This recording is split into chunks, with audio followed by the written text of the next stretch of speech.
Good morning to all of you. Vasu concept YouTube channel पे आप सभी का स्वागत है।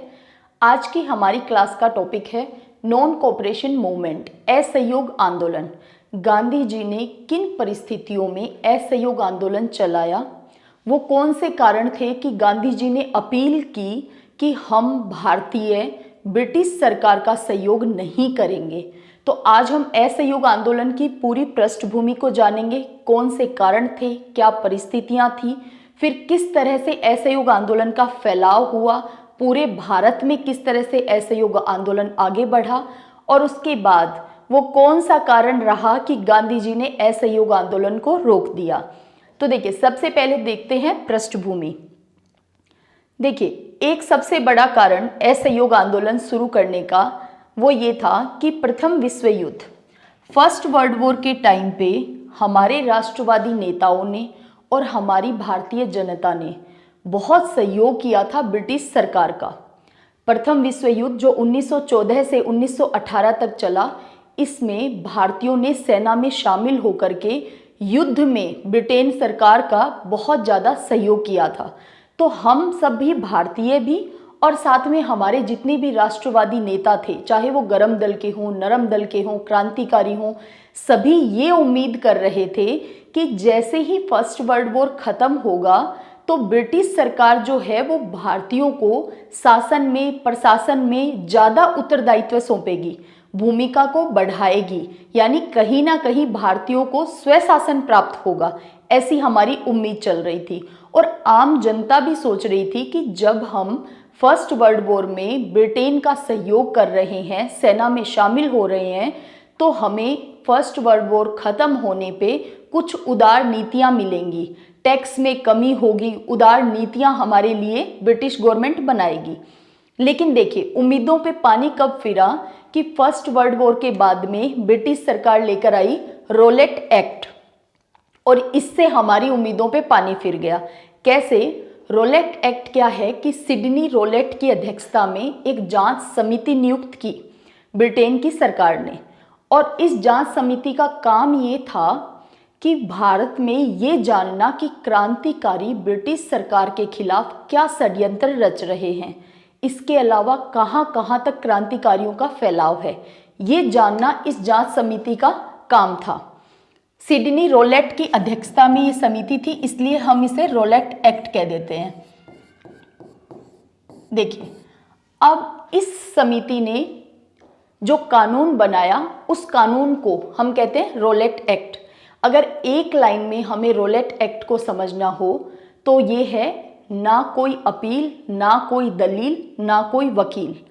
हम भारतीयों ने इसे काला कानून कहा, क्योंकि आप सोचिए, जहां हम उदार नीतियों की अपेक्षा कर रहे थे वहां हम पे इतना ज़्यादा कठोर कानून लागू किया गया हमारे क्रांतिकारियों का दमन करने के लिए। तो आप सोचिए कि जनता को इस बात से इतना रोष, इतना आक्रोश उत्पन्न हुआ, साथ ही लोगों को लग रहा था कि ब्रिटेन ने हमारे साथ कितना अपमानजनक व्यवहार किया है, कि जहां हमने युद्ध में सहयोग किया था और इनसे उम्मीद की थी, अपेक्षा की थी कि ये हमें रिवार्ड देंगे, हमें सम्मानित करेंगे, हमारे लिए कुछ ऐसा काम करेंगे जो हम भारतीयों के फेवर का हो, लेकिन इन्होंने, इन साम्राज्यवादी देशों ने क्या किया है, ब्रिटेन ने क्या किया है, रोलेट एक्ट ले आए हैं। इस काला कानून का विरोध पूरे भारत में हुआ। और देखिए, जनवरी 1915 में गांधी जी दक्षिणी अफ्रीका से भारत लौट आए हैं, और गांधी जी सत्याग्रह को खूब एक्सरसाइज करके आए हैं दक्षिणी अफ्रीका में। तो आप सोचिए, जैसे ही रोलेट एक्ट आया, गांधी जी ने इसका विरोध शुरू किया। सभी राष्ट्रवादी नेताओं ने, पूरी भारत की जनता ने इस कानून का विरोध किया। पूरे देश में विरोध चल रहा था। गांधी जी ने कहा कि हम देशव्यापी आंदोलन चलाएंगे, ये आह्वान किया, क्योंकि गांधी जी को लग रहा था कि यदि हम देशव्यापी आंदोलन चलाने का कहेंगे तो कहीं ना कहीं ब्रिटिश सरकार जो है वो दबाव में आएगी और वो इस कानून को वापस ले लेगी। लेकिन ऐसा कुछ भी नहीं हुआ। फिर गांधी जी ने कहा कि 6 अप्रैल 1919 से हम सत्याग्रह शुरू करेंगे। सत्याग्रह शुरू करने में क्या क्या काम करेंगे? जनसभाओं का आयोजन करेंगे, हम ब्रिटिश गवर्नमेंट का, सरकार का विरोध करेंगे और इससे भी एक कदम आगे बढ़ के कुछ कानूनों की अवज्ञा करेंगे और गिरफ्तारी भी देंगे। इससे मैसेज क्या जाएगा कि भी ब्रिटेन की जो सरकार है वो हम पे कितने कठोर कानून लागू कर रही है। तो कहीं ना कहीं गांधी जी के दिमाग में ये विचार था कि यदि हम सत्याग्रह करेंगे और ये सारे काम करेंगे तो ब्रिटिश सरकार जो है वो कहीं ना कहीं दबाव में आएगी और वो हमारी बातें मानने के लिए बाध्य हो जाएंगे। लेकिन देखिए, इस सत्याग्रह के ऐलान का भी कोई फर्क ब्रिटेन की सरकार पे नहीं पड़ा। इसके बाद क्या हुआ कि 6 अप्रैल 1919 को सत्याग्रह शुरू होने वाला था, लेकिन इससे पहले ही पूरे देश में बहुत हिंसा शुरू हो गई, दंगे होने शुरू हो गए। कलकत्ता, मुंबई, इसके अलावा आपका जो पंजाब वाला एरिया है, स्पेशली अमृतसर और लाहौर में, यहाँ पे दिल्ली में इतने ज़्यादा दंगे हुए, इतनी ज़्यादा हिंसा हुई, खूब विरोध प्रदर्शन हुआ सरकार के खिलाफ। तो देखिए, इस हिंसा से निपटने के लिए ब्रिटिश गवर्नमेंट ने फिर से क्या किया, मार्शल लॉ जैसा लागू कर दिया। और देखिए, इसी बीच में पंजाब में, क्योंकि मैंने कहा अमृतसर और लाहौर, यहाँ पे स्थिति पे नियंत्रण करना मुश्किल हो गया था अंग्रेजों के लिए, स्थिति इतनी बिगड़ चुकी थी। तो देखिए, इन विरोध प्रदर्शन को रोकने के लिए, कहीं ना कहीं इन चीज़ों को दबाने के लिए ब्रिटिश सरकार ने क्या किया, मार्शल लॉ लगाना शुरू किया। पंजाब में मार्शल लॉ लगाया गया। मार्शल लॉ जब कहीं भी लगता है तो देखिए, 3 से ज़्यादा लोग घर से बाहर एक साथ नहीं निकल सकते, कोई जनसभा नहीं आयोजित हो सकती, कोई प्रेस पे भी प्रतिबंध लग जाता है। तो देखिए, पंजाब में मार्शल लॉ लगने के बावजूद वैसाखी का दिन था और 13 अप्रैल 1919 को जलियांवाला बाग में लोग इकट्ठा हुए। देखिए, ये वैसाखी का दिन था, तो इस ऑस्पिशियस डे पे सब लोग इकट्ठा हुए और उसमें किसी के पास कोई हथियार नहीं था, सब निहत्थे थे और वो जनसभा टाइप भी कर रहे थे। उसी आयोजन, वैसाखी के आयोजन के बीच में जनसभा भी हो रही थी। इसी बीच में जनरल डायर ने उन निहत्थे लोगों पे अंधाधुंध गोलियां बरसा दी और हमारे हजारों भारतीयों की मृत्यु हुई इसमें। और ये था जलियांवाला बाग हत्याकांड, जो कि 13 अप्रैल 1919 को हुआ। अब सोचिए, जैसे ही सत्याग्रह ने हिंसा का स्वरूप धारण कर लिया, वैसे ही गांधी जी ने 18 अप्रैल 1919 को कहा कि सत्याग्रह को खत्म किया जाता है, सत्याग्रह को मैं वापस लेता हूँ। तो देखिए, रोलेट एक्ट का विरोध करना हमने शुरू किया था भारतीयों ने, और धीरे धीरे ये इतना बढ़ गया कि हमारे यहाँ जलियांवाला बाग हत्याकांड कर दिया ब्रिटिश सरकार ने। जनरल डायर ने अंधाधुंध गोलियां चलाई और ये एक बहुत ही विभत्स हादसा था किसी भी मानवीय सभ्यता के लिए। सोचिए, हजारों निहत्थे लोगों पे, वो भी वैसाखी के दिन, और अंधाधुंध गोलियां चला दी गई। इस बात से हम भारतीयों में बहुत ज़्यादा रोष था। हम ये चाहते थे कि इस पे कोई जांच आयोग बैठना चाहिए और जनरल डायर को कड़ी से कड़ी सजा सुनाई जानी चाहिए। भारतीय पूरी तरह से रोष में थे। अब ब्रिटिश गवर्नमेंट ने क्या किया, एक हंटर आयोग बैठाया। बेसिकली ये डिसऑर्डर इंक्वायरी कमीशन था, तो इसके अध्यक्ष थे विलियम हंटर, इसलिए हम इसको हंटर आयोग या हंटर कमीशन कह देते हैं। हम ये चाह रहे थे कि ये हंटर कमीशन जनरल डायर को कड़ी से कड़ी सजा दे। लेकिन देखिए, इस आयोग ने भी, और ब्रिटेन के जो दोनों सदन हैं, वहाँ की जो संसद है ब्रिटेन में, जो पार्लियामेंट है, लोअर हाउस और अपर हाउस, वहाँ पे कहते हैं, अपने यहाँ जैसे राज्यसभा और लोकसभा है वैसे वहाँ पे है House of Lords, House of Common. वहां तक भी ये मामला पहुंचा जलियांवाला बाग हत्याकांड का, क्योंकि देखिए, इस समय एक व्यक्ति, भारत सचिव नाम का, बैठता है ब्रिटेन की संसद में और वायसराय काम करता है भारत में रहकर। तो ये मुद्दा उठना तो स्वाभाविक था, इतना बड़ा अमानवीय कृत्य किया था जनरल डायर ने। तो देखिए, और आड़ क्या ली, मार्शल लॉ की। तो देखिए, यहाँ पे हंटर कमीशन ने भी, हम जो चाहते थे, हमारी जो उम्मीदें थी कि भी जनरल डायर को कड़ी से कड़ी सजा होनी चाहिए थी, ऐसा कुछ भी नहीं हुआ। लैंग्वेज में आपको कभी भी पूछा जा सकता है कि विलियम हंटर की अध्यक्षता में जो डिसऑर्डर इंक्वायरी कमेटी बैठी थी, इसका क्या काम था। तो आपको याद रखना है, इसका काम सिर्फ जलियांवाला बाग हत्याकांड की जांच करना नहीं था कि जनरल डायर ने गोलियां क्यों चलाई, ये कितना अमानवीय काम था, इतना ही नहीं था। इसका काम था कि पूरे भारत में जो उपद्रव हुआ है उसके पीछे कारण क्या थे और इसका समाधान क्या किया जाए, इन कारणों को दूर कैसे किया जाए, इसलिए इस कमीशन को बैठाया गया था। ये आपको फैक्ट के रूप में ध्यान रखना है। अब देखिए, ये तो चल रहा था हम भारतीयों में रोष, किस चीज को लेकर, इस काला कानून को लेकर के। इसी बीच में गांधी जी ने जो सत्याग्रह शुरू किया था वो भी पूरी तरह के ठीक तरह से नहीं चल पाया, क्योंकि बीच में ही आंदोलन ने क्या हिंसा का स्वरूप धारण कर लिया, और गांधी जी को तो हिंसा से सख्त नफरत थी। वो तो पूरी जिंदगी लगे रहे कि अहिंसा को अपनाओ, अहिंसा को अपनाओ। तो जैसे ही यहाँ पे भी हिंसा हुई, गांधी जी ने 18 अप्रैल को ही अपना कार्यक्रम रोक दिया, पूरी तरह से रोक दिया। अब देखिए, यहाँ पे हंटर कमीशन ने फिर से ऐसा कोई काम नहीं किया जिससे हम भारतीयों को लगे कि हाँ भाई जनरल डायर को सजा मिल गई है, ऐसा कोई काम नहीं किया। इसके अलावा देखिए, मॉन्टेग्यू चेम्सफोर्ड रिफॉर्म्स जो आए 1919 के अंदर, तो ये भी हम भारतीयों की उम्मीदों पे खरे नहीं उतरे। तो इस कारण से भी लगातार जनता में रोष चल रहा था। एक और चीज देखिए, फर्स्ट वर्ल्ड वॉर के बाद में टर्की जो है, तुर्की जो उस समय हम कहते थे, तुर्की पे अंग्रेजों ने क्या किया, क्योंकि देखिए तुर्की पे, जर्मनी पे, इन पे संधियां थोपी गई थी, क्योंकि ब्रिटेन जीता था और जीतने वाले देश हमेशा हारने वाले देशों पे संधियां लागू करते हैं। तो देखिए, वर्साय की संधि की गई थी जर्मनी से, वो इतनी अपमानजनक संधि थी कि वहीं पे द्वितीय विश्व युद्ध के बीज रोप दिए गए थे। और इसके अलावा सैब्री की संधि की गई थी तुर्की के साथ में, और तुर्की के साथ ब्रिटेन ने कहा कि तुर्की का विभाजन किया जाएगा और इसके अलावा खलीफा पद को समाप्त किया जाएगा। तो देखिए, खलीफा पद जो है वो पूरे मुस्लिम समुदाय का धर्मगुरु का पद है। तो आप सोचिए, इससे केवल तुर्की के लोग ही नाराज नहीं थे ब्रिटेन की इस हरकत से, इससे पूरे विश्व के मुस्लिम समुदाय के लोग नाराज थे, गुस्से में थे। और इसमें भारतीय मुसलमान भी आक्रोश में थे कि भी ब्रिटेन ऐसा क्यों कर रहा है, इतना गंदा रवैया तुर्की के साथ क्यों अपना रहा है। तो हमारे यहाँ पे मुस्लिम लोगों ने खिलाफत कमेटी बनाई, खिलाफत आंदोलन शुरू किया अपने खलीफा के पद को बचाने के लिए, उसकी गरिमा को बनाए रखने के लिए।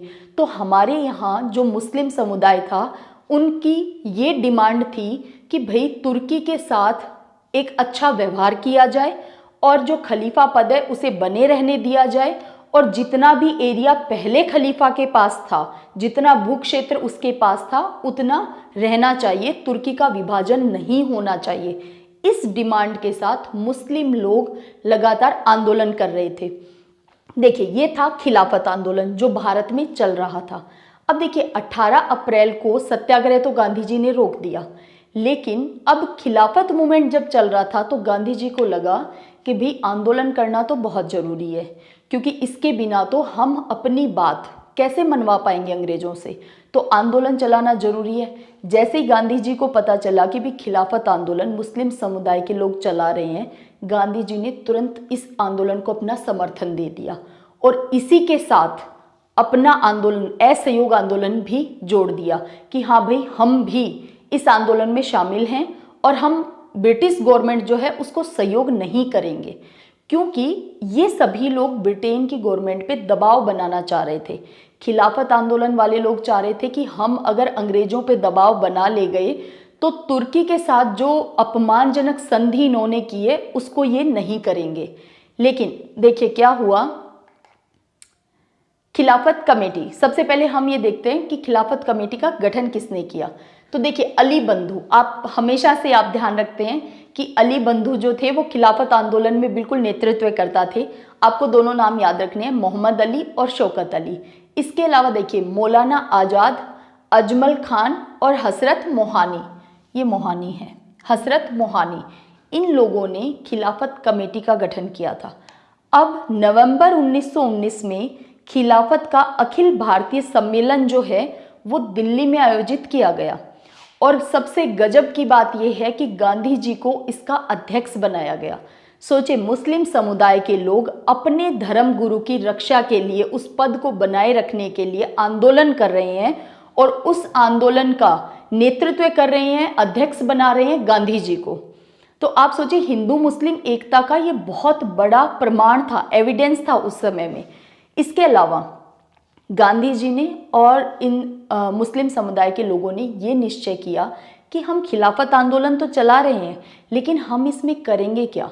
तो इन्होंने डिसाइड किया कि एक तो हम करेंगे अंग्रेजी वस्तुओं का बहिष्कार, कि भाई अंग्रेजी वस्तुओं को हम काम में नहीं लेंगे। दूसरा, अंग्रेजी सरकार के साथ सहयोग नहीं करेंगे। तो आप देखिए कि असहयोग आंदोलन ना धीरे धीरे शुरू हो रहा है।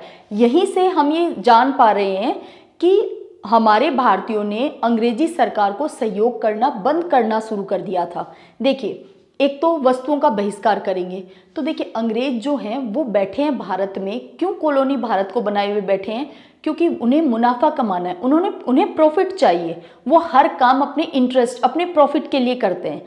तो आप सोचिए अगर हम उनका सहयोग नहीं करेंगे, प्रशासन में, शासन में किसी तरह का कोई सहयोग नहीं करेंगे, तो वो यहाँ पे कैसे टिके रहेंगे। इस थॉट के साथ, इस विचार के साथ ये आंदोलन कर रहे थे। तो असहयोग आंदोलन देखिए धीरे धीरे बढ़ता जाएगा। कैसे? इसके बाद देखिए खिलाफत आंदोलन जो था उसको गांधी जी का तो पूर्ण सहयोग मिल रहा था, क्योंकि गांधी जी को तो इस बात की कमी महसूस हो रही थी कि भाई भारत में आंदोलन चलाना तो पड़ेगा। तो जैसे खिलाफत आंदोलन शुरू हुआ, असहयोग को भी जोड़ दिया उसी के साथ और खुद भी पूरी तरह से शामिल हो गए। लेकिन देखिए गांधी जी तो 1915 में भारत आए हैं, है ना, दक्षिण अफ्रीका से 19 जनवरी 1915 में लौट कर आए हैं।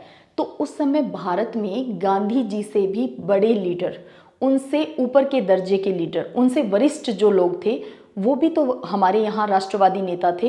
तो ऐसा नहीं है कि गांधी जी ने सोच लिया कि भी मैं खिलाफत आंदोलन के बिल्कुल पक्ष में हूँ तो हमारी सारी कांग्रेस के नेता, सारे राष्ट्रवादी, सारे क्रांतिकारी, गरम दल, नरम दल सभी लोग शामिल हो जाएंगे। नहीं, ऐसा नहीं था। अभी तक गांधी जी का ओहदा उतना नहीं आ पाया था।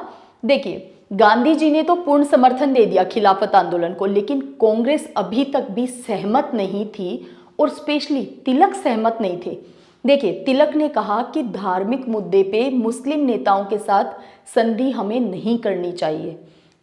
और जब विभाजन हुआ हमारे देश का, तो उस समय बहुत सारे इतिहासकारों ने लिखा है कि तिलक की बात उस समय गांधी जी मान लेते तो शायद सिनेरियो कुछ अलग होता। तो देखिए खैर जो भी रहा हो, हमें ये याद रखना है कि कोई भी इंसान जो निर्णय करता है उसके निर्णय हमेशा 100% सही नहीं हो सकते, क्योंकि जनरली ये देखा जाता है कि जैसे ही बात आती है गांधी जी की तो आधे लोग जो हैं वो गांधी जी के पक्ष में खड़े हो जाते हैं, आधे गांधी जी के विपक्ष में। हमारा काम है कि क्या क्या हुआ उसे हम ठीक तरीके से पढ़ लें। आप अपनी विचारधारा बनाने के लिए बिल्कुल स्वतंत्र हैं, क्योंकि हम लोकतांत्रिक देश में रह रहे हैं, भारत में आज़ादी है आपको अपने विचारों को अभिव्यक्त करने की। तो देखिए गांधी जी के बारे में या किसी भी नेता के बारे में आपकी जो भी विचारधारा हो वो ठीक बात है, लेकिन अभी हमारा क्या काम चल रहा है कि हमें एग्जाम क्रैक करना है और उसके लिए हम जो फैक्ट्स हैं उन्हें एज इट इज़ पढ़ने की कोशिश कर रहे हैं ताकि हमारे कंसेप्ट क्लियर रहें।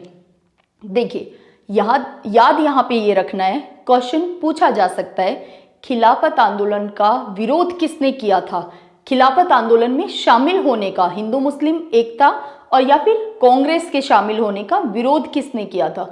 तो तिलक ने बिल्कुल इसका विरोध किया था। हालांकि बाद में गांधी जी ने कन्विंस कर लिया था तिलक को, क्योंकि देखिए गांधी जी के पास सबसे गजब की पावर थी कन्विंस करने की।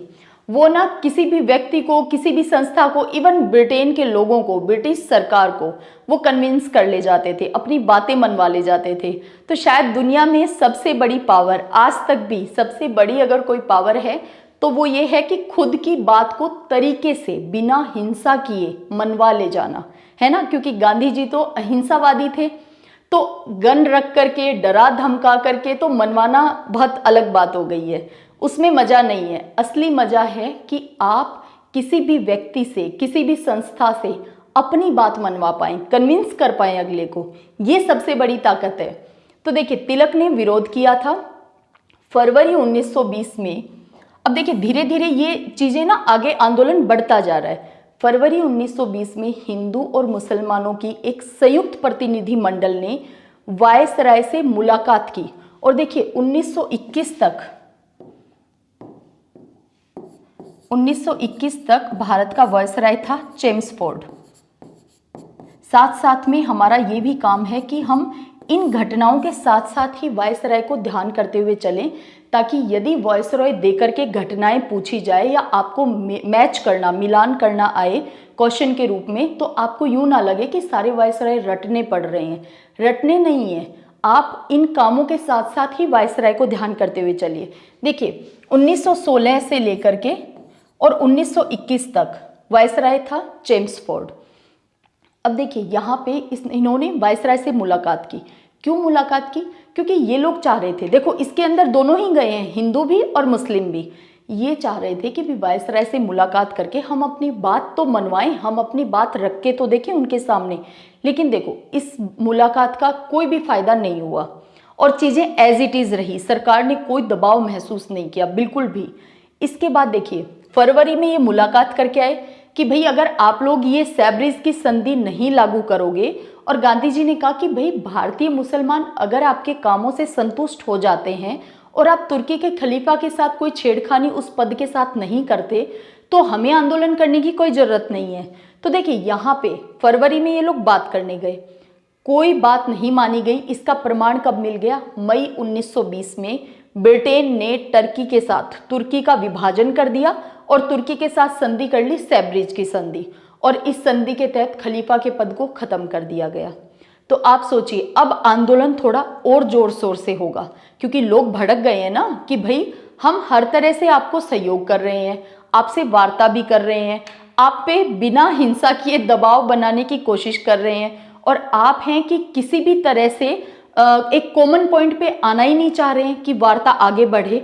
तो देखिए सैब्रिज की संधि से ये तो बात तय हो गई थी कि खिलाफत आंदोलन तो लगातार जारी रहने वाला है। हाँ, अब गांधी जी किस तरह से अपना आंदोलन इसमें ऐड करेंगे वो देखते हैं।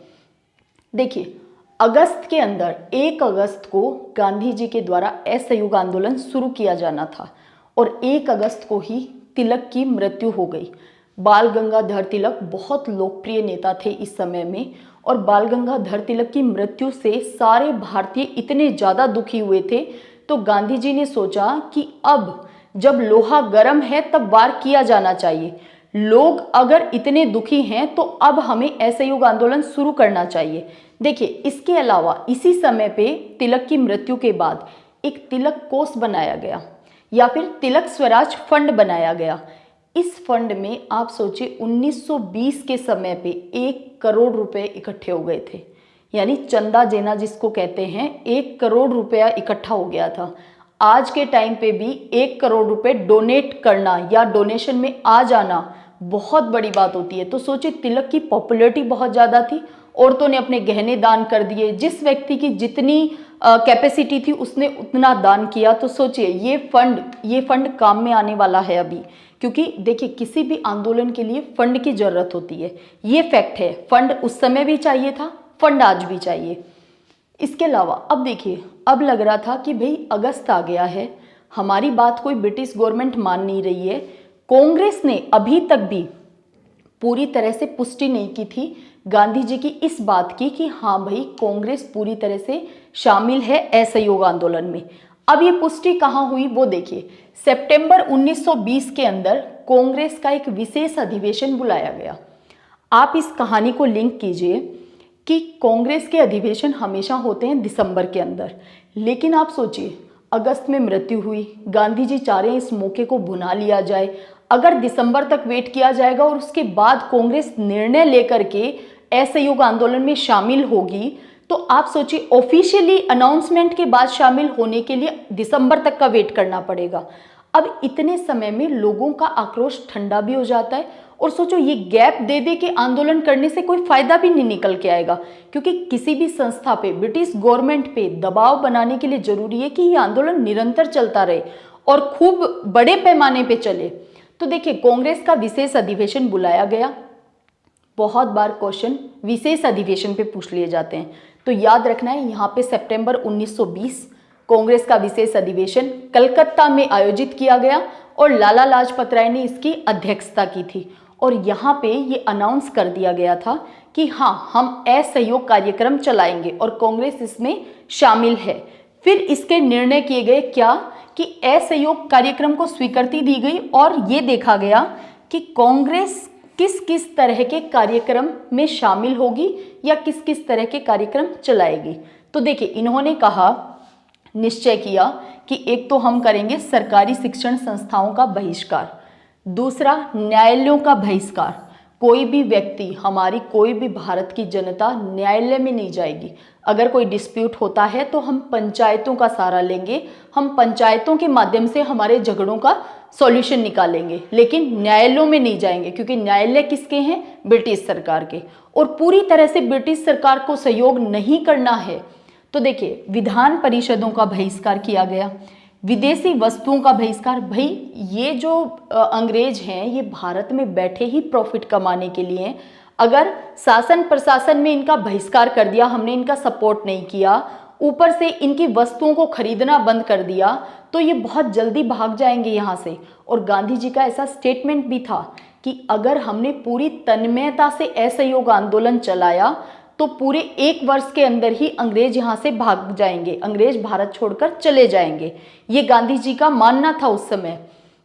लेकिन अंग्रेज भी कोई कम ढीठ लोग नहीं थे। देखो, उपाधियों का त्याग किया गया। ये अंग्रेज डिस्क्रिमिनेशन के चलते, यानी हम भारतीयों में ऊंच नीच बढ़ाने के लिए, आप सोचिए कि उपाधियां दे देते थे, ताकि भारतीयों में ही एक वर्ग ऐसा हो जो अंग्रेजों के क्लोज है, उनके लिए वफादार है, उनसे उपाधियां प्राप्त कर रहा है, और दूसरे लोग जो उनको खुद से हीन समझते हैं। तो आप सोचिए, डिस्क्रिमिनेशन को बढ़ावा दिया इन लोगों ने। और अंग्रेज कहते क्या रहे? हम सिविलाइज्ड करने आए हैं, है ना, सिर्फ खुद का प्रॉफिट करने के लिए आए थे ये लोग। सरकारी नौकरियों का त्याग, क्यों? क्योंकि भारतीय ही इनके नौकर बने हुए थे, इनके कर्मचारी कौन थे? भारतीय थे। इन शिक्षण संस्थाओं में जो शिक्षा अंग्रेज देते थे, उससे भारत के लोगों को ये अपने फेवर के कर्मचारी बनाते थे। जैसा इनको काम में लेना होता था, उस तरह के प्रोडक्ट ये तैयार करते थे, आप सोचिए। इसके अलावा सरकारी करों का भुगतान ना करना। देखिए, फर्स्ट वर्ल्ड वॉर के बाद ना आम जनता भी बहुत बुरी तरह से अपने रोजमर्रा के जीवन में भी बहुत दुखी चल रही थी। क्यों? क्योंकि अंग्रेजों ने, इस ब्रिटिश सरकार ने क्या किया? टैक्स बढ़ा दिए, लगान बढ़ा दिए। क्यों? क्योंकि वर्ल्ड वॉर, युद्ध कभी भी हो और चाहे कोई देश जीते और कोई देश हारे, जन और धन की हानि दोनों ही तरफ के देशों को उठानी पड़ती है। तो ये ब्रिटिश सरकार तो चाह रही थी कि भाई जहां जहां हमारी कॉलोनी वाले देश हैं, वहां वहां उन उपनिवेशों से लाभ कमाओ, क्योंकि ब्रिटेन को इतनी हानि उठानी पड़ी है, जन की भी और धन की भी। तो ये तो उसको रिकवर करने में लगे हुए थे। इन्होंने बिल्कुल ऐसा नहीं सोचा कि इन भारतीयों ने सेना में शामिल होकर युद्ध में हमारी इतनी मदद की है, हम जीत गए हैं विश्व युद्ध, हमें कुछ लिबरल अप्रोच अपनानी चाहिए, उदार नीतियां अपनानी चाहिए। इसकी जगह इन्होंने टैक्स बढ़ा दिए थे। तो आप ये पाते हो कि असहयोग आंदोलन के समय प्रत्येक वर्ग ने हिस्सा लिया था असहयोग आंदोलन में, और हिंदू मुस्लिम दोनों की यूनिटी तो बहुत शानदार दिखी थी असहयोग आंदोलन के समय। तो अगर कभी लैंग्वेज से भी क्वेश्चन आए तो आप डील कर ले जाओगे। देखिए, ये सारे कार्यक्रम कांग्रेस ने डिसाइड किए कि हम ये सारे काम करेंगे, तो इससे ना अंग्रेज ऑटोमेटिक दबाव में आ जाएंगे। अब देखिए, अब हुआ दिसंबर 1920 के अंदर कांग्रेस का अधिवेशन। ये वो अधिवेशन है जो हर साल कांग्रेस करती थी। तो दिसंबर 1920 के अधिवेशन में नागपुर में हुआ और सी विजय राघवाचार्य ने इसकी अध्यक्षता की थी। ये इंपॉर्टेंट सेशन है, दिसंबर 1920 का ये सेशन इंपॉर्टेंट है, भले इस पे स्टार लगा लेना। कारण क्या है? इसमें कांग्रेस ने खुद के संवैधानिक स्तर पे सुधार किए थे। क्या सुधार किए थे? एक तो कांग्रेस ने संवैधानिक तरीके से स्वशासन प्राप्ति को छोड़ दिया। अभी तक कांग्रेस ये काम कर रही थी कि भाई हम संवैधानिक तरीके से अपना शासन प्राप्त करेंगे। अब कांग्रेस के लोगों को, हमारे राष्ट्रवादी नेताओं को लगने लग गया, इवन नरम दल के लोगों को भी ये लगने लग गया था कि ये साम्राज्यवादी देश ब्रिटेन, ये हमारा पीछा ऐसे नहीं छोड़ेगा, ये हमें हर बारी बेवकूफ बनाते जा रहे हैं। तो ये चीज तो छोड़ो, ये तो काम नहीं कर रहा है। अब हम क्या करेंगे? शांतिपूर्ण, क्योंकि हिंसा को अपनाना तो कहीं से कहीं तक कोई उपाय नहीं है, शांतिपूर्ण एवं न्यायोचित तरीके से स्वराज प्राप्ति का लक्ष्य रखा। न्यायोचित, ये वर्ड इन्होंने जोड़ दिया। न्याय उचित, भाई हम क्यों ब्रिटेन के लोगों के द्वारा बताए गए न्याय को ही न्याय माने? जो हमें न्यायोचित लगेगा हम उस तरह से भी तो अपना शासन प्राप्त कर सकते हैं, लेकिन हाँ, हिंसा नहीं करेंगे, शांतिपूर्ण तरीके से। अब देखिए, क्योंकि इससे पहले देखिए हमारे जो नेता थे, स्पेशली नरम दल के और जो कांग्रेस के नेता थे, वो लोग ना इनके नियमों का उल्लंघन नहीं करते थे। क्यों? क्योंकि उन्हें लगता था कि ये जो अंग्रेज हैं, नियम कानून जब तक हम मानते रहेंगे और उन्हीं में सुधार करवा करके अपना उत्तरदायी निश्चित कर लेंगे, तो इस तरह से ये अंग्रेज हमारी बात मानते रहेंगे। लेकिन अब जाकर यहाँ पे इनको झटका लगा कि सारे नियम मानने पे, इतनी ज़्यादा सहयोग करने पे, उसके बावजूद ये लोग नहीं सुधर रहे हैं, तो ये संवैधानिक तरीका जो है इसको छोड़ो। तो कांग्रेस ने ये सुधार किया खुद में। इसके अलावा 15 सदस्यों की एक कांग्रेस ने कार्यकारिणी समिति का गठन किया। ये पहली बार किया गया था, इसीलिए ये जो दिसंबर 1920 का जो सेशन है कांग्रेस का, ये इम्पोर्टेंट है। इसके अलावा एक इम्पोर्टेंट काम और, जो कि कुछ इतिहासकारों ने बाद में लिखा है कि काश कांग्रेस ऐसा उस समय नहीं करती। क्या किया कांग्रेस ने? भाषाई आधार पर प्रांतीय कांग्रेस कमेटियों का गठन कर दिया। और देखिए, कहीं ना कहीं लोगों को जिस चीज़ की आदत हो जाती है वो उसे छोड़ नहीं पाते हैं। फिर आप सोचो, यहाँ पे भाषा के आधार पे प्रांतीय कांग्रेस कमेटियों का गठन किया। आज़ादी के बाद भाषा के आधार पे राज्यों के गठन की बात उठी।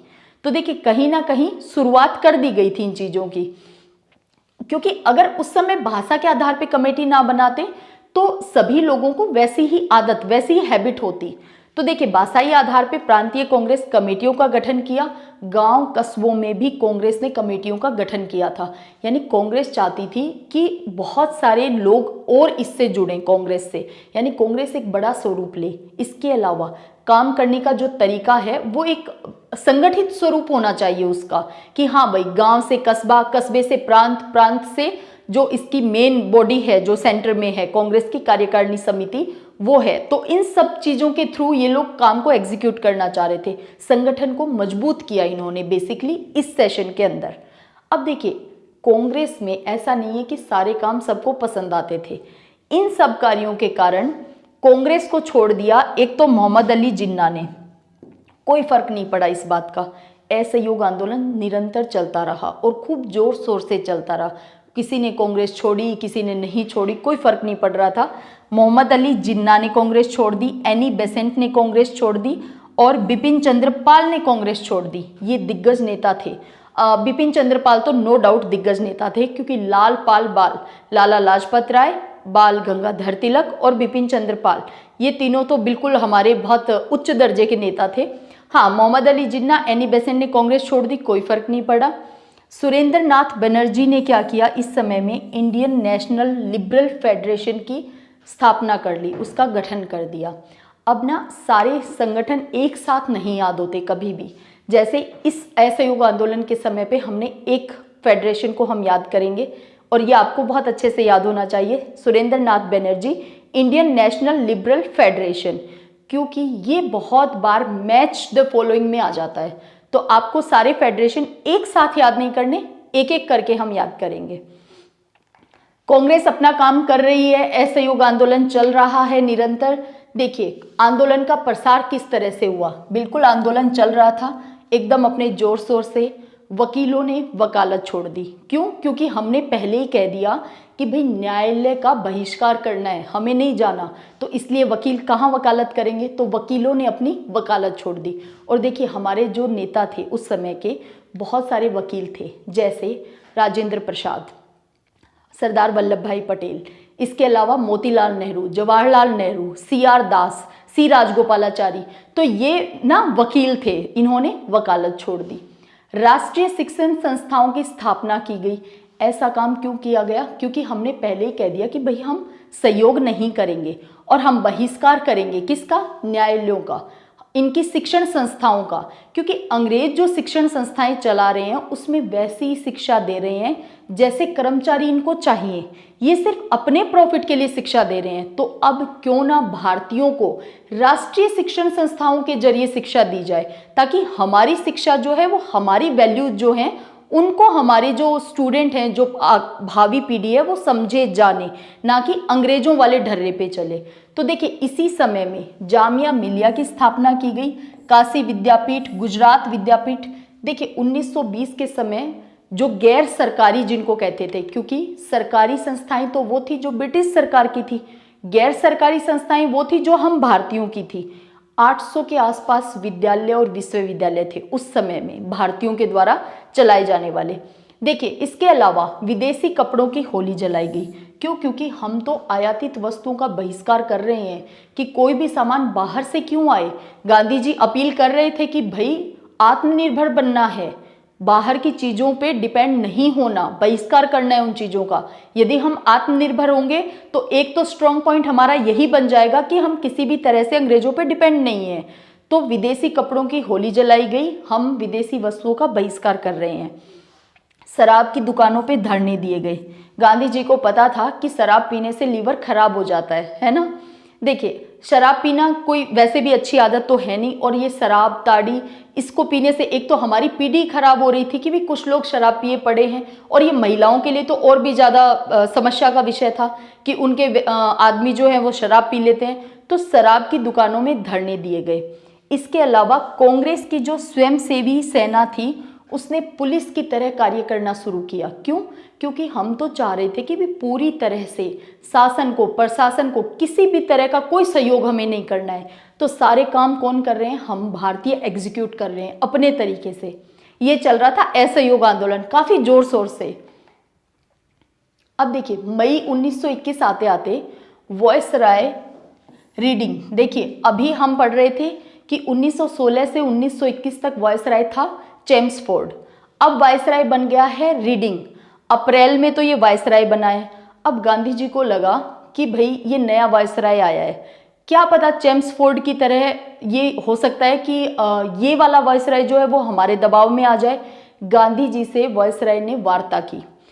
गवर्नमेंट भी चाह रही थी, क्या चाह रही थी कि भाई ये जो खिलाफत आंदोलन के नाम पे और खलीफा के लिए, तुर्की के लिए ये जो यहाँ पे मूवमेंट चला रहे हैं, इन अली बंधुओं को रोको। गांधी जी से ये कह रहे थे, रीडिंग जो है वो ये कह रहा था गांधी जी से कि आप इन चीज़ों को रोको। गांधी जी को स्पष्ट महसूस हो गया कि ये अंग्रेज जो हैं, चाहे रीडिंग हो, चाहे चेम्सफोर्ड हो या आगे आने वाले वायसराय हों, ये हिंदू मुस्लिम में डिस्प्यूट पैदा करना चाहते हैं। ये चाहते ही नहीं कि हिंदू मुस्लिम एकता के साथ लड़ें। गांधी जी ने तुरंत इनकी बातों को तो खारिज किया, अली बंधुओं का और ज़्यादा सपोर्ट शुरू किया। देखिए यहाँ पे जुलाई 1921 में, देखिए मई के अंदर वार्ता हुई है गांधी जी की और रीडिंग की।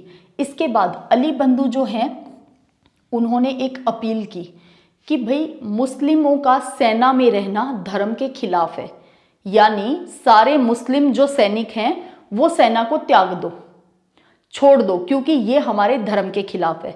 अब यदि सेना से मुस्लिम सैनिक हट जाएंगे तो आप सोचिए इसका सीधा सीधा इम्पैक्ट तो आएगा अंग्रेजों के ऊपर। तो अंग्रेजों ने तुरंत एक्शन लिया और सितंबर 1921 में अली बंधुओं को जेल में डलवा दिया। अब जैसे ही अली बंधुओं को जेल में डलवाया, 4 अक्टूबर 1921 को गांधी जी ने स्टेटमेंट दिया कि एक तो क्या किया, इस अली बंधुओं के द्वारा दिए गए स्टेटमेंट की पुष्टि की कि हाँ बिल्कुल ऐसा करना चाहिए। इसके अलावा गांधी जी ने कहा सिर्फ मुस्लिम ही क्यों, सभी भारतीयों को उपनिवेशी शासन से सभी प्रकार के संबंध तोड़ लेने चाहिए। ऐसा गांधी जी ने आह्वान किया, लोगों से अपील की कि भाई इस उपनिवेशी शासन से अपने सारे संबंध तोड़ लो, किसी भी तरह का कॉन्टैक्ट या किसी भी तरह का लिंक आप इनसे मत रखो। यानी कर्मचारी अपना पद त्याग दें, विद्यार्थी इनके शिक्षण संस्थाओं में शिक्षा न लें, हमारे वकील जो है इनके न्यायालयों में वकालत ना करें, हम में से कोई भी भारत के लोग जो हैं वो इनकी लाई हुई वस्तुओं को, यानी ब्रिटेन से जो आयात वस्तुएं की गई हैं उनका यूज करना बंद कर दें, इस लेवल पे असहयोग करना शुरू कर दें। ऐसी अपील गांधी जी ने की। अब सोचिए 4 अक्टूबर 1921 को गांधी जी ने अपील की, नवंबर 1921 में प्रिंस ऑफ वेल्स का जो राजकुमार है वो भारत आने वाला था। अब देखिए वेल्स के राजकुमार के लिए तो भारत क्या था, एक उपनिवेश था, देश जो है वो उपनिवेश था, तो उनके लिए तो एक पिकनिक स्पॉट टाइप था। अब जब वेल्स का राजकुमार यहाँ भारत आएगा तो भारत में जो ब्रिटिश सरकार के जो लोग हैं उनका तो ये दायित्व बनता है, उनकी जिम्मेवारी बनती है कि भाई वेल्स के राजकुमार को भारत में सारी चीजें ठीक ठीक दिखनी चाहिए। वेल्स के राजकुमार को ये नहीं लगना चाहिए कि मेरा विरोध प्रदर्शन हो रहा है या भारतीय तो ब्रिटिशर्स को यहाँ से भगाना चाह रहे हैं, ऐसा कोई भी मैसेज नहीं जाना चाहिए। तो इन्होंने क्या किया, दिसंबर आते आते सारे बड़े नेताओं को गिरफ्तार करवा लिया ताकि असहयोग आंदोलन, खिलाफत आंदोलन ये सब रुक जाएं। लेकिन हमारी जनता में इतना आक्रोश था कि जैसे ही बड़े लीडर को अरेस्ट किया तो दूसरी लाइन के लीडर खड़े हो गए, कोई बात नहीं है, हमारा आंदोलन चलता रहना चाहिए। अब आप देखिए, दिसंबर 1921 में सरकार के द्वारा दमनात्मक कार्यवाही शुरू की गई कि भाई ये तो कैसे भी नहीं रुक रहे हैं, बड़े लीडर को जेल में डाल दिया गया है तब भी नहीं रुक रहे, तो दमन करना शुरू किया। अब ये लोग क्या करते थे, हर चीज को ना ऑफिशियल बना देते थे। जैसे कैसे कि अंग्रेजों ने कहा स्वयंसेवी संगठन जो है वो अवैध घोषित किए जाते हैं, यानी अब किसी भी स्वयंसेवी संगठन में यदि कोई पाया जाता है, कोई मीटिंग करता हुआ पाया जाता है, तो ये उसे तुरंत पकड़ के क्या करेंगे, कार्यवाही करेंगे, जेल में डालेंगे, सजा देंगे। तो तुरंत इन्होंने क्या किया, स्वयंसेवी संगठन अवैध घोषित किए जाते हैं। सार्वजनिक सभाओं पे पूरी तरह से प्रतिबंध है, प्रेस पे प्रतिबंध लगा दिया गया। अब आप सोचो, आज के समय में कोई आंदोलन चल रहा हो और आपका इंटरनेट बंद कर दिया जाए, मोबाइल की सुविधा बंद कर दी जाए, तो आप सोचिए जब मैसेज कन्वे नहीं होता है तो आंदोलन आगे बढ़ेगा कैसे। तो इन्होंने भी यही किया, सार्वजनिक सभाओं पे प्रतिबंध लगा दिया, प्रेस पे प्रतिबंध लगा दिया। इसके बाद हुई दिसंबर 1921 के अंदर अहमदाबाद में कांग्रेस का अधिवेशन, क्योंकि दिसंबर में ना हर साल दिसंबर में कांग्रेस का अधिवेशन होता ही था। तो दिसंबर में 1921 में अहमदाबाद में कांग्रेस का अधिवेशन हुआ। सीआर दास को इसकी अध्यक्षता करनी थी, लेकिन सीआर दास तो बैठे हैं जेल के अंदर, तो इसकी अध्यक्षता की थी हकीम अजमल खान ने। और ये फिर से एक इम्पोर्टेंट सेशन है। क्यों इम्पोर्टेंट है, क्योंकि यहाँ पे गांधी जी को कहा कि भाई ये खिलाफत असहयोग इससे बात नहीं बन रही है, गांधी जी हमें एक स्टेप और आगे जाना पड़ेगा। तो सभी लोग चाह रहे थे कि गांधी जी सविनय अवज्ञा जैसा कोई आंदोलन चलाएं जो कि इससे भी थोड़ा और बड़े पैमाने पे और थोड़ा और कठोर हो इन अंग्रेजों के लिए। तो ऐसी अपेक्षा कर रहे थे सभी लोग। और यहाँ पे कांग्रेस ने कहा कि इसका समय, इसके सारी चीजें कौन डिसाइड करेंगे, गांधी जी। यानी एक तरह से गांधी जी को कमान संभला दी कि आप डिसाइड करिए कि इसके बाद हमें सविनय अवज्ञा में क्या करना है, कब से चालू करना है, क्या क्या उसमें कार्यक्रम करने हैं, ये सारी चीजें ये डिसाइड हुआ दिसंबर 1921 के अंदर। अब देखिए, जनवरी 1922 गांधी जी ने रीडिंग को एक लेटर लिखा, क्योंकि गांधी जी ना सीधे एक्शन नहीं लेते थे, पहले पूरी कोशिश करते थे कि किसी भी तरह से यदि बातें मान ली जाती हैं ब्रिटिश सरकार के द्वारा तो क्यों इतना और कठोर आंदोलन चलाने की जरूरत पड़ेगी, क्योंकि हम चाह क्या रहे हैं कि हमारी बात मान ली जाए। तो देखिए, जनवरी 1922 में गांधी जी ने वायसरॉय रीडिंग को लेटर लिखा। लेकिन आप सोचिए कि ब्रिटिश सरकार इस समय में किसी भी तरह का कोई दबाव महसूस नहीं कर रही थी, वो बार्गेनिंग के पॉइंट तक आना ही नहीं चाह रहे थे वो लोग। तो आप सोचिए, इसके बाद गांधी जी ने सोचा कि अगर इससे बात नहीं बन रही है तो फरवरी में शुरू करेंगे हम लोग। और बारदोली जगह डिसाइड की गई थी उस समय, लेकिन कोई भी सविनय अवज्ञा जैसा आंदोलन शुरू नहीं हो पाया। क्यों नहीं हो पाया, क्योंकि 5 फरवरी 1922 को उत्तर प्रदेश के गोरखपुर जिले में एक चौरी चौरा गांव है, वहां पे एक कांड हुआ। वहां पे क्या हुआ कि कुछ लोग शांतिपूर्ण तरीके से विरोध कर रहे थे, शराब का, महंगाई का, इन चीजों का। तो इस विरोध में क्या किया, पुलिस वालों ने थोड़ी बदमाशी की, गोलियां चला दी। तो इससे गांव वाले बहुत ज्यादा रोष में आ गए थे और उन्होंने क्या किया, जो पुलिस चौकी थी ना चौरी चौरा जगह पे, उसको घेर करके आग लगा दी और इसमें 22 पुलिसकर्मी जलकर मर गए। अब आप सोचिए कि इस बात से गांधी जी इतने शॉक्ड हुए, क्योंकि गांधी जी हमेशा चाहते थे आंदोलन अहिंसक रहना चाहिए, क्योंकि जैसे ही आंदोलन हिंसात्मक होगा अंग्रेज तुरंत उसे दमन कर देंगे, तुरंत कार्यवाहियां करेंगे। तो हम अपनी बातों को मनवाने के पॉइंट तक पहुंच ही नहीं पाएंगे, आंदोलन सफल ही नहीं हो पाएगा अगर हिंसा शुरू हो गई तो जैसे ही 5 फरवरी 1922 को चोरी चोरा वाला कांड हुआ, वैसे ही गांधी जी ने आंदोलन को वापस ले लिया। और सोचिए, जो असहयोग आंदोलन इस लेवल पे चल रहा था कि हमारी शिक्षण संस्थाएं काम कर रही हैं, हमारे पंचायती संगठन काम कर रहे हैं, हमारे वकीलों ने वकालत छोड़ दी है, विद्यार्थियों ने स्कूल कॉलेज जाना छोड़ दिया है, कर्मचारियों ने अपनी ड्यूटी करना बंद कर दिया है अंग्रेजों के यहाँ। आप सोचिए, इस लेवल पे जब कार्यक्रम चल रहा था, असहयोग आंदोलन चल रहा था, उस समय में एक घटना के कारण गांधी जी ने ये आंदोलन रोक दिया। और आप सोचिए, इस बात का फिर से कांग्रेस ने, हमारे नेताओं ने विरोध किया कि भाई 22 लोगों के मर जाने से या हमारी एक भीड़ ने छोटी सी हिंसा कर दी, इस बात से राष्ट्रव्यापी आंदोलन को रोक दिया जाए, ये कौन सी न्यायपूर्ण बात है। लेकिन देखिए, गांधी जी अब उस समय में भी दो धड़े थे। एक जो मानते थे कि भी गांधी जी ने कुछ डिसाइड किया है तो बहुत सोच समझ के डिसाइड किया है, तो हम गांधी जी के सपोर्ट में हैं। एक धड़ा होता था जो गांधी जी का विरोध करता था उस समय पे भी। तो देखिए, उन्हें लग रहा था कि गांधी जी को ऐसा नहीं करना चाहिए। इसके बाद फरवरी 1922 में, जहाँ पे बारदोली में शुरू होना था सविनय अवज्ञा, वहाँ पे कांग्रेस कार्य समिति की बैठक हुई और इस बैठक में ये डिसाइड किया गया कि अब हम रचनात्मक कार्य करेंगे, क्योंकि गांधी जी ने हमेशा इसी जिग-जैग तरीके से काम किया है। कैसे? पहले आंदोलन चल रहा है, जैसे ही आंदोलन रुका वैसे ही रचनात्मक कार्य शुरू हो गए, फिर आंदोलन चल रहा है, फिर रचनात्मक कार्य चल रहे हैं, इसी तरह से। क्यों? क्योंकि गांधी जी ये महसूस करते थे कि सिर्फ अंग्रेजों को भगा देना ही एकमात्र उपाय नहीं है भारत के लिए, क्योंकि भारत में क्या चल रहा है? आडंबर चल रहे हैं, छुआछूत चल रही है, वर्ण व्यवस्था चल रही है। हालांकि कहा जाता है कि गांधी जी वर्ण व्यवस्था के घोर समर्थक थे, लेकिन देखिए, ये जो आडंबर हैं, ये जो छुआछूत है, ये जो हमारे अंदर कुरीतियां हैं, कुप्रथाएं हैं, गांधी जी चाहते थे इनको भी दूर करना हमारा बहुत बड़ा काम है, बहुत बड़ी जिम्मेवारी है ये। तो गांधी जी ने कहा कि रचनात्मक कार्य करेंगे, यानी शराब को बंद करवाएंगे और लोगों को जागरूक करेंगे, उनकी चेतना का स्तर बढ़ाएंगे, छुआछूत को खत्म करेंगे और महिलाओं को और आगे लेकर आएंगे। तो गांधी जी ये सारे काम रचनात्मक करते थे। लेकिन देखिए, अब क्योंकि गांधी जी ने असहयोग आंदोलन चला रखा था, तो जैसे ही ये हिंसा हुई, जैसे ही गांधी जी ने आंदोलन रोका, उसके बाद मार्च 1922 को गांधी जी को 6 वर्ष की जेल की सजा सुनाई गई। गांधी जी को 6 साल का कारावास हुआ। तो देखिए, इसके बाद यहाँ पे आते आते असहयोग आंदोलन लगभग पूरी तरह से समाप्त, खत्म मान लीजिए, और रचनात्मक कार्य शुरू हो गए। और साथ में असहयोग तो खत्म हुआ, लेकिन जो खिलाफत आंदोलन था वो कैसे रुका? देखो, नवंबर 1922 में तुर्की की जनता ने मुस्तफा कमाल पाशा के नेतृत्व में जन विद्रोह कर दिया, और ये इतना बड़ा जन विद्रोह था। और मुस्तफा कमाल पाशा वो इंसान है जो टर्की का उद्धारक है।